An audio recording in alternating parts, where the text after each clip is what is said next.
eviction.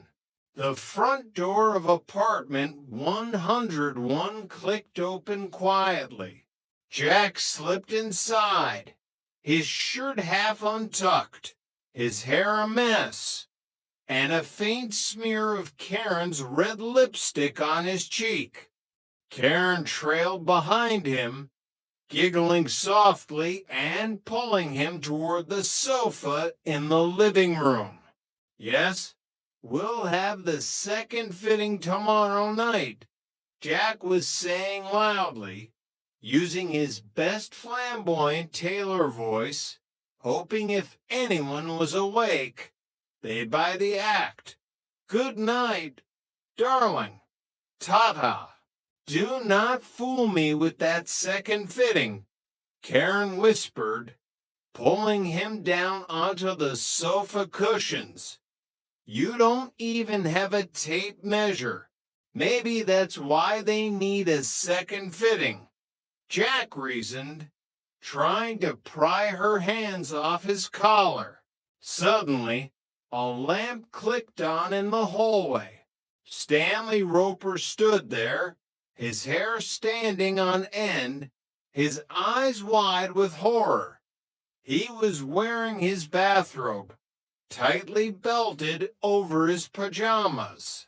"Don't try to protect them, Helen," Stanley roared toward the bedroom. "I got eyes. I know what I saw." Jack froze. Karen sat up smoothly, smoothing her hair as if they had just been discussing the weather. Ellen appeared behind Stanley, looking highly amused. "Did you learn anything, Stanley? Will you stay out of this, Helen?" Stanley snapped, turning his furious gaze back to the sofa. Jack scrambled to his feet, holding his hands up in surrender. "Mr. Roper, I can explain. It's not what it looks like. We were just wrestling." "You don't have to explain anything," Stanley said, his voice dropping to a dangerous, low rumble. He pointed a trembling finger at the door. "Just get out." "Does this mean I can't finish my beer?" Jack asked, a nervous habit of making jokes in terrible situations taking over. "Just get out.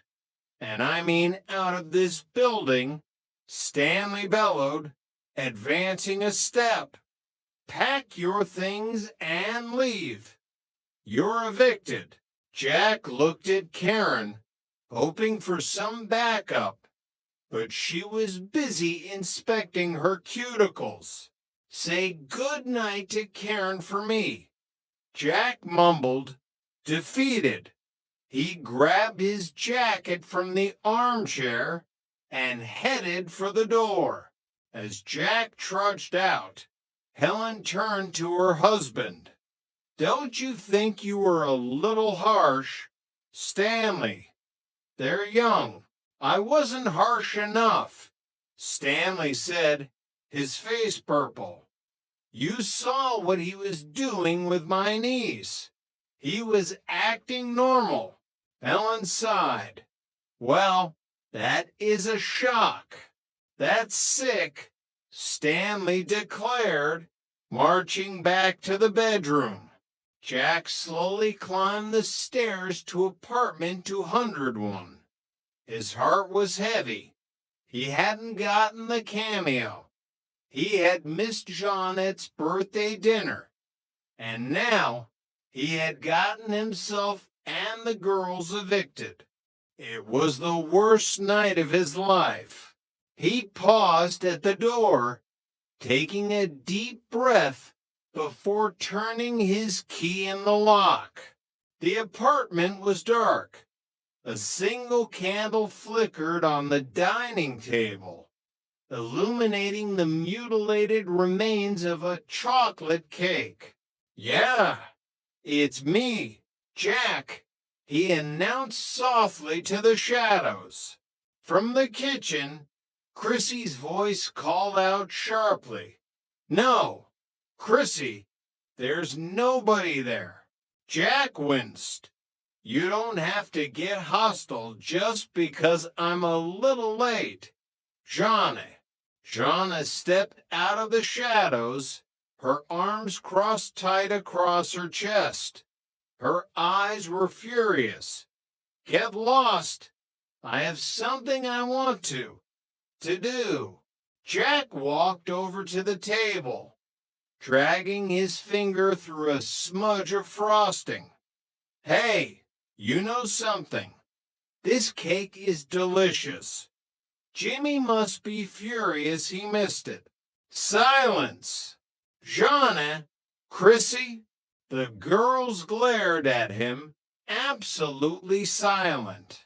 "Oh, I get it," Jack said, rubbing the back of his neck. "The silent treatment. Oh, boy, if there's one thing I hate, it's the silent treatment. Look, I know you're mad. You have every right to be. But I just came up to pack my things and say goodbye." Jeanette's eyes flickered, the anger momentarily replaced by confusion. "Goodbye," Jack repeated, turning toward his bedroom. "Boy, are you sensitive?" Jonna finally snapped, breaking the silence. "You don't have to leave just because you missed the party, even though it was a lousy thing to do," Chrissy chimed in, stepping out of the kitchen. "And crummy," Jonna added. "And despicable. And rotten." Jack held up his hands.